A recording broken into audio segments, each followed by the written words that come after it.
सत्य को नारायण के रूप में पूजना ही सत्यनारायण की पूजा है। इसका दूसरा अर्थ यह है कि संसार में एकमात्र नारायण ही सत्य है, बाकी सब मोह माया है। सत्य में ही सारा जगत समाया हुआ है। सत्य के सहारे ही शेष भगवान पृथ्वी को धारण करते हैं। श्री सत्यनारायण व्रत का वर्णन देवर्षि नारद जी के पूछने पर स्वयं भगवान विष्णु ने अपने मुख से उन्हें सुनाया है। आज हम आपको श्री सत्यनारायण भगवान की व्रत कथा सुनाएंगे। आइए शुरू करते हैं। पहला अध्याय। बोलिए श्री सत्यनारायण भगवान की जय। एक समय की बात है, नेमिषि नारायण तीर्थ में शौनकादि 88,000 ऋषियों ने श्री सूत जी से पूछा, हे प्रभु, इस कलयुग में वेद विद्या रहित मनुष्य को प्रभु भक्ति किस प्रकार मिल सकती है तथा उनका उद्धार कैसे होगा? हे मुनिश्रेष्ठ, कोई ऐसा तप बताइए जिससे थोड़े ही समय में पुण्य फल मिले और मनवांछित फल भी प्राप्त हो जाए। इस प्रकार की कथा सुनने की हम इच्छा रखते हैं। सर्वशास्त्रों के ज्ञाता श्री सूत जी बोले, हे वैष्णव में पूज्य, आप सभी ने प्राणियों के हित की बहुत अच्छी बात पूछी है, इसलिए मैं एक ऐसे श्रेष्ठ व्रत को आप लोगों को बताऊंगा जिसे नारद जी ने लक्ष्मी नारायण से पूछा था और लक्ष्मीपति ने मुनिश्रेष्ठ नारद जी से कहा था। अब आप सब इसे ध्यान से सुनिए। एक समय की बात है, योगीराज नारद जी दूसरों के हितों की इच्छा लिए अनेकों लोकों में घूमते हुए मृत्युलोक में आ पहुँचे। यहाँ पर उन्होंने अनेक योनियों में जन्मे प्राय सभी प्रकार के मनुष्यों को अपने कर्मों द्वारा अनेकों दुखों से पीड़ित देखा। उनका दुख देखकर नारद जी सोचने लगे कि कैसा यत्न किया जाए जिसके करने से निश्चित रूप से मनुष्य के दुखों का अंत हो जाए। ऐसा विचार करने पर वह विष्णुलोक को गए। वहाँ पर वह देवों के ईश भगवान नारायण की स्तुति करने लगे, जिनके हाथों में शंख, चक्र, गदा और पद्म थे, गले में वरमाला पहने हुए थे। स्तुति करते हुए नारद जी बोले, हे भगवान, आप अत्यंत शक्ति से संपन्न हैं। मन तथा वाणी भी आपको नहीं पा सकती। आपका आदि, मध्य तथा अंत नहीं है। निर्गुण स्वरूप सृष्टि के कारण भक्तों के दुख को दूर करने वाले आपको मेरा नमस्कार है। नारद जी की स्तुति सुनकर विष्णु भगवान बोले, हे मुनिश्रेष्ठ, आपके मन में क्या बात है? आप किस काम के लिए पधारे हैं, उसे निसंकोच कहो। इस पर नारद मुनि बोले कि मृत्युलोक में अनेक योनियों में जन्मे मनुष्य अपने कर्मों के द्वारा अनेक दुखों से दुखी हो रहे हैं। हे नाथ, आप मुझ पर दया रखते हैं तो बताइए कि वो मनुष्य थोड़े ही प्रयास से अपने दुखों से कैसे छुटकारा पा सकते हैं। तब श्रीहरि बोले, हे नारद, मनुष्यों की भलाई के लिए तुमने बहुत अच्छी बात पूछी है, जिसके करने से मनुष्य मोह से छूट जाता है। वह बात मैं कहता हूँ, उसे सुनो। स्वर्गलोक व मृत्युलोक दोनों में एक दुर्लभ उत्तम व्रत है जो पुण्य देने वाला है। आज प्रेमवश होकर मैं उसे तुमसे कहता हूँ। श्री सत्यनारायण भगवान का यह व्रत अच्छी तरह विधि पूर्वक करके मनुष्य तुरंत ही यहाँ से सुख भोग कर मरने पर मोक्ष को प्राप्त होता है। श्रीहरि के वचन सुनकर नारद जी बोले कि उस व्रत का क्या फल है और उसका क्या विधान है? यह व्रत किसने किया था? इस व्रत को किस दिन करना चाहिए? हे प्रभु, सब कुछ विस्तार से बताइए, मेरी सुनने की इच्छा है। नारद जी की बात सुनकर श्रीहरि बोले, दुख व शोक को दूर करने वाला यह व्रत सभी स्थानों पर विजय दिलाने वाला है। मानव को भक्ति व श्रद्धा के साथ शाम को श्री सत्यनारायण की पूजा धर्मपरायण होकर ब्राह्मणों व बंधु बांधवों सहित करनी चाहिए। भक्ति भाव से नैवेद्य केले के फल, घी, दूध और गेहूं का आटा सवाया ले। गेहूं के स्थान पर साठी का आटा, शक्कर तथा गुड़ लेकर वे सभी भक्षण योग्य पदार्थों को मिलाकर भगवान का भोग लगाए। ब्राह्मण सहित बंधु बांधवों को भी भोजन कराए। उसके बाद स्वयं भी भोजन करे। भजन कीर्तन के साथ भगवान की भक्ति में लीन हो जाए। इस तरह से सत्यनारायण भगवान का यह व्रत करने पर मनुष्य की सारी इच्छाएं निश्चित रूप से पूरी होती है। इस कलिकाल अर्थात कलयुग में मृत्युलोक में मोक्ष का यही एक सरल उपाय बताया गया है। द्वितीय अध्याय। बोले श्री सत्यनारायण भगवान की जय। श्री सूत जी बोले, हे ऋषियों, जिसने पहले समय में इस व्रत को किया था उसका इतिहास कहता हूँ, ध्यान से सुनो। सुंदर काशीपुर नगरी में एक अत्यंत निर्धन ब्राह्मण रहता था। भूख प्यास से परेशान वह धरती पर घूमता रहता था। ब्राह्मणों से प्रेम करने वाले भगवान ने एक दिन ब्राह्मण का वेश धारण कर उसके पास जाकर पूछा, हे विप्र, नित्य दुखी होकर तुम पृथ्वी पर क्यों घूमते हो? दीन ब्राह्मण बोला, मैं निर्धन ब्राह्मण हूँ, भिक्षा के लिए धरती पर घूमता हूँ। हे भगवान, यदि आप कोई इसका उपाय जानते हो तो कृपा करके मुझे बताइए। तब वृद्ध ब्राह्मण कहता है कि सत्यनारायण भगवान मनवांछित फल देने वाले हैं, इसलिए तुम उनका पूजन करो। इसी करने से मनुष्य सभी दुखों से मुक्त हो जाता है। वृद्ध ब्राह्मण बनकर आए सत्यनारायण भगवान उस निर्धन ब्राह्मण को व्रत का सारा विधान बताकर अंतर्ध्यान हो गए। ब्राह्मण मन ही मन सोचने लगा कि जिस व्रत को वृद्ध ब्राह्मण ने मुझे करने के लिए कहा है, मैं उसे जरूर करूँगा। यह निश्चय करने के बाद उसे रात में नींद भी नहीं आई। वह सवेरे उठकर सत्यनारायण भगवान के व्रत का निश्चय कर भिक्षा के लिए चला गया। उस दिन निर्धन ब्राह्मण को भिक्षा में बहुत अधिक धन मिला, जिससे उसने बंधु बांधवों के साथ मिलकर श्री सत्यनारायण भगवान का व्रत संपन्न किया। भगवान सत्यनारायण का व्रत संपन्न करने के बाद वह निर्धन ब्राह्मण सभी दुखों से छूट गया और अनेक प्रकार की संपत्तियों से युक्त हो गया। उसी समय से यह ब्राह्मण हर माह इस व्रत को करने लगा। इस तरह से सत्यनारायण भगवान के व्रत को जो भी मनुष्य करेगा वह सभी प्रकार के पापों से छूटकर मोक्ष को प्राप्त होगा। जो मनुष्य इस व्रत को करेगा वह भी सभी दुखों से मुक्त हो जाएगा। सूत जी बोले कि इस तरह से नारद जी ने नारायण का कहा हुआ श्री सत्यनारायण व्रत को मैंने तुमसे कहा। हे विप्रो, मैं अब और क्या कहूँ। ऋषि बोले, हे मुनीश्वर, संसार में उस विप्र से सुनकर और किस किस ने इस व्रत को किया है, हम सब इस बात को सुनना चाहते हैं। इसके लिए हमारे मन में श्रद्धा भाव है। तब सूत जी बोले, हे मुनियों, जिसने इस व्रत को किया है वह सब सुनो। एक समय वह विप्र धन और ऐश्वर्य के अनुसार अपने बंधु बांधवों के सहित व्रत करने के लिए तैयार हुआ।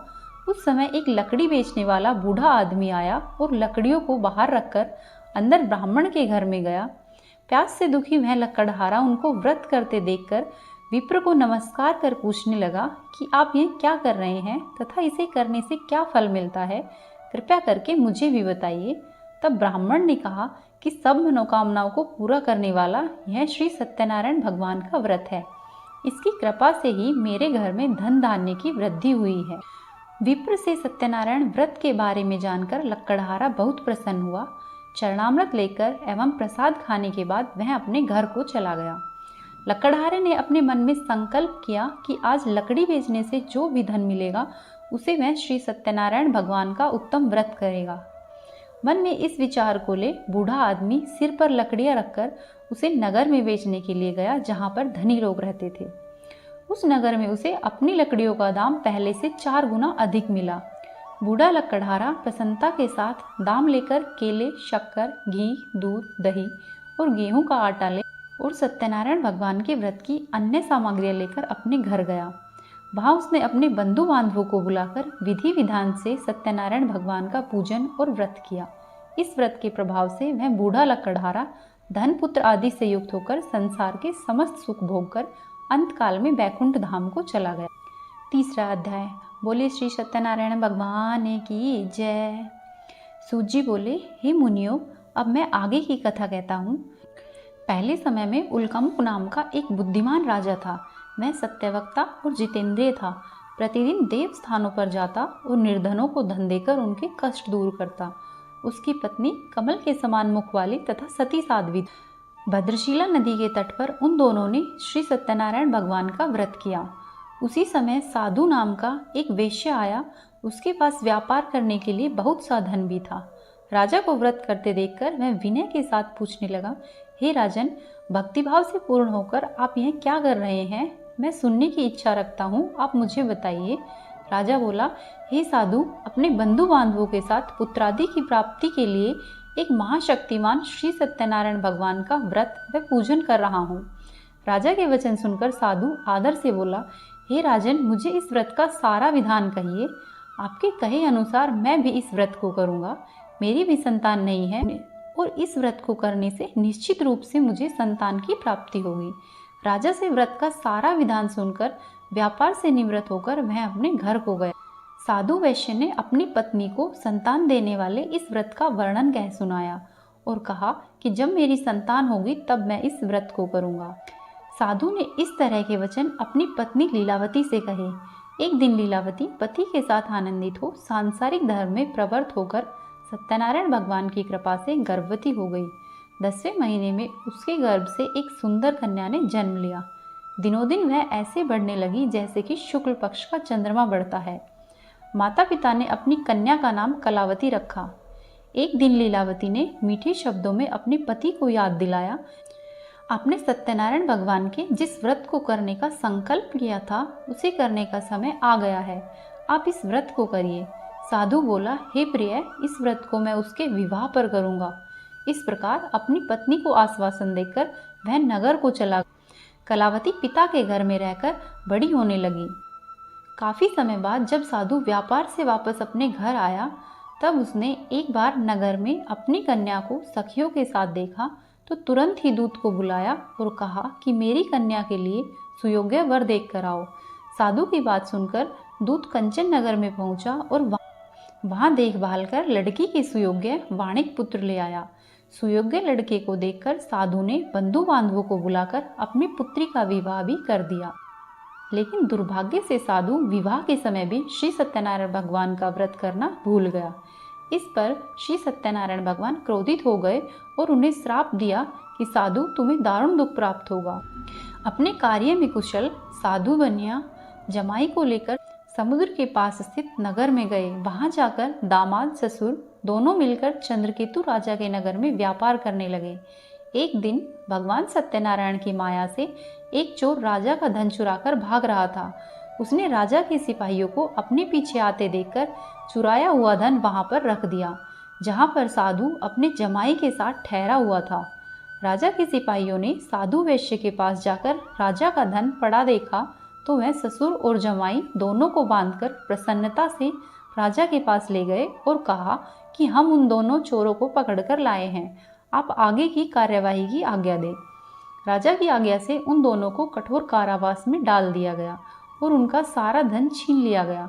श्री सत्यनारायण भगवान के श्राप से साधु की पत्नी भी बहुत दुखी हुई। घर में जो भी धन रखा था उसे चोर चुरा कर ले गए।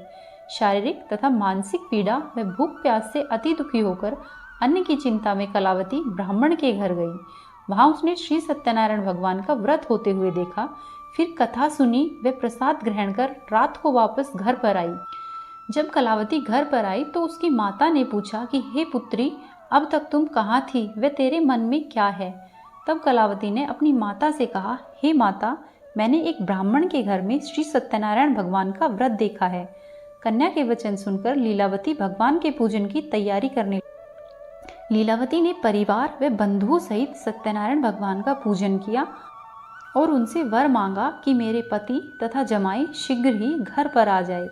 साथ ही यह भी प्रार्थना की कि हम सबका अपराध क्षमा करो। श्री सत्यनारायण भगवान इस व्रत से संतुष्ट हो गए और राजा चंद्रकेतु को सपने में दर्शन देकर कहा, हे राजन, तुम उन दोनों वैश्यों को छोड़ दो और तुमने उनका जो धन लिया है उसे वापस कर दो। अगर ऐसा नहीं किया तो मैं तुम्हारा धन, राज्य व संतान सब नष्ट कर दूंगा। राजा को यह सब कहकर भगवान अंतर्धान हो गए।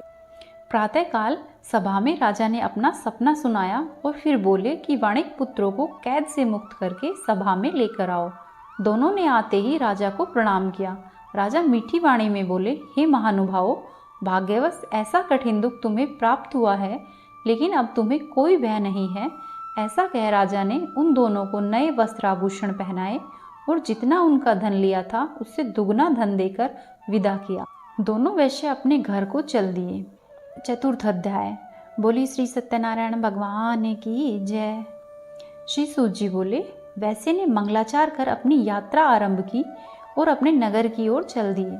उनके थोड़ी दूर जाने पर एक दंडी वेशधारी श्री सत्यनारायण भगवान ने उनसे पूछा, हे साधु, तेरी नाव में क्या है? अभिमानवश वाणिक हंसता हुआ बोला, हे दंडी, आप क्यों पूछते हो? क्या धन लेने की इच्छा है? मेरी नाव में तो बेल व पत्ते भरे हुए हैं। वैश्य के कठोर वचन सुनकर भगवान बोले, तुम्हारा वचन सत्य हो। दंडी ऐसे वचन कह वहां से दूर चले गए। कुछ दूर जाकर समुद्र के किनारे पर बैठ गए।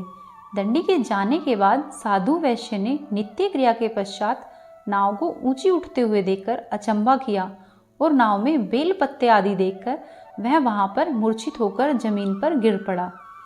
मूर्छा खुलने पर वह अत्यंत शोक में डूब गया। तब उसके दामाद बोला कि आप शोक न मनाए, यह दंडी का श्राप है, इसलिए हमें उनकी शरण में चलना चाहिए, तभी हमारी मनोकामना पूर्ण होगी। दामाद की बात सुनकर वह दंडी के पास पहुंचा और अत्यंत भक्तिभाव से नमस्कार कर बोला, मैंने आपसे जो असत्य वचन कहे थे उनके लिए मुझे क्षमा कर दे। ऐसा कहकर महान शोकातुर हो रोने लगा। तब दंडी भगवान बोले, हे वाणिक पुत्र, मेरी आज्ञा से तुम्हें बार बार दुख प्राप्त हुआ है, तू मेरी पूजा से विमुख हुआ। साधु बोले, हे भगवान, आपकी माया से ब्रह्मा आदि देवता भी आपके रूप को नहीं जानते हैं, तब मैं अज्ञानी कैसे जान सकता हूँ। आप प्रसन्न होइए, अब मैं सामर्थ्य के अनुसार आपकी पूजा करूँगा। मेरी रक्षा करो और पहले के समान नौका में धन भर दो। साधु वैश्य के भक्तिपूर्वक वचन सुनकर भगवान प्रसन्न हो गए और उनकी इच्छा के अनुसार वरदान देकर अंतर्धान हो गए। ससुर जमाई जब नाव पर आए तो नाव धन से भरी हुई थी। फिर वह अपने अन्य साथियों के साथ सत्यनारायण भगवान का पूजन कर अपने नगर को चल दिए। जब अपने नगर के नज़दीक पहुँचे तो उन्होंने दूत को घर पर खबर करने के लिए भेज दिया। दूत साधु की पत्नी को प्रणाम कर कहता है, मालिक अपने दामाद सहित नगर के निकट आ गए हैं। दूत की बात सुनकर साधु की पत्नी लीलावती ने बड़े हर्ष के साथ श्री सत्यनारायण भगवान का पूजन कर अपनी पुत्री कलावती से कहा कि मैं अपने पति के दर्शन को जाती हूँ, तू कार्य पूर्ण कर शीघ्र आ जा। माता के ऐसे वचन सुनकर कलावती जल्दी में प्रसाद छोड़कर अपने पति के पास चली गई। प्रसाद की अवज्ञा के कारण श्री सत्यनारायण भगवान रुष्ट हो गए और नाव सहित उसके पति को पानी में डुबो दिया। कलावती अपने पति को वहां ना पाकर रोती हुई जमीन पर गिर गई। नौका को डूबा हुआ देख वह कन्या को रोता हुआ देखकर साधु दुखी होकर बोला, हे प्रभु, मुझसे तथा मेरे परिवार से जो भी भूल हुई है उसे क्षमा करो। साधु के दीन वचन सुनकर श्री सत्यनारायण भगवान प्रसन्न हो गए और आकाशवाणी हुई, हे साधु, तेरी कन्या मेरे प्रसाद को छोड़कर आई है, इसीलिए उसका पति अदृश्य हो गया है। यदि वह घर जाकर प्रसाद खाकर लौटती है तो इसे इसका पति अवश्य ही मिलेगा। ऐसी आकाशवाणी सुनकर कलावती ने घर पहुंचकर प्रसाद खाया और फिर आकर अपने पति के दर्शन किए। उसके बाद साधु अपने बंधु बांधवों सहित श्री सत्यनारायण भगवान का विधि विधान से पूजन करता है। इस लोक का सुख भोगकर वह अंत में स्वर्गलोक को जाता है। 5वां अध्याय। बोले श्री सत्यनारायण भगवान की जय। सूत जी बोले, हे ऋषियों, मैं और भी एक कथा सुनाता हूँ, उसे भी ध्यानपूर्वक सुनो। प्रजापालन में लीन तुंगध्वज नाम का एक राजा था। उसने भी भगवान का प्रसाद त्याग कर बहुत ही दुख पाया। एक बार वन में जाकर वन्य पशुओं को मारकर वह बड़ के पेड़ के नीचे आया। वहाँ उसने ग्वालों को भक्ति भाव से अपने बंधुओं सहित सत्यनारायण भगवान का पूजन करते हुए देखा। अभिमानवश राजा ने उन्हें देखा एवं फिर भी पूजा के स्थान पर नहीं गया और ना ही उसने भगवान को नमस्कार किया। ग्वालों ने राजा को प्रसाद दिया, लेकिन उसने वह प्रसाद नहीं खाया और प्रसाद को छोड़कर वहां से अपने नगर को चला गया। जब वह अपने नगर में पहुंचा तो वहां पर उसने सब कुछ तहस नहस हुआ पाया, तो वह शीघ्र ही समझ गया कि यह सब भगवान ने ही किया है। वह दोबारा ग्वालों के पास पहुंचा और विधि पूर्वक पूजा करके प्रसाद खाया तो श्री सत्यनारायण भगवान की कृपा से सब कुछ पहले जैसा ही हो गया। वह दीर्घ काल तक सुख भोगने के बाद मरणोपरांत उसे स्वर्ग की प्राप्ति हुई। जो मनुष्य परम दुर्लभ इस व्रत को करेगा तो भगवान सत्यनारायण की कृपा से उसे धन धान्य की प्राप्ति होगी। निर्धन धनी हो जाता है और भयमुक्त हो जीवन जीता है। संतानहीन मनुष्य को संतान सुख मिलता है और सारे मनोरथ पूर्ण होने पर मानव अंत काल में बैकुंठ धाम को जाता है। सूत जी बोले, जिन्होंने पहले इस व्रत को किया है, अब उनके दूसरे जन्म की कथा कहता हूँ। वृद्ध शतानंद ब्राह्मण ने सुदामा का जन्म लेकर मोक्ष की प्राप्ति की। लक्कड़हारे ने अगले जन्म में निषाद बनकर मोक्ष प्राप्त किया। उल्कामुख नाम का राजा दशरथ होकर बैकुंठ हो गए। साधु नाम के वैश्य ने मोरध्वज बनकर अपने पुत्र को आरे से चीरकर मोक्ष पाया। महाराज तुंगध्वज ने शंभु होकर भगवान में भक्तियुक्त हो कर्म कर मोक्ष को पाया। बोली श्री सत्यनारायण भगवान की जय। यदि आपको श्री सत्यनारायण भगवान की कथा पसंद आई तो हमारे वीडियो को लाइक करें, चैनल को सब्सक्राइब करें और वीडियो को शेयर करें।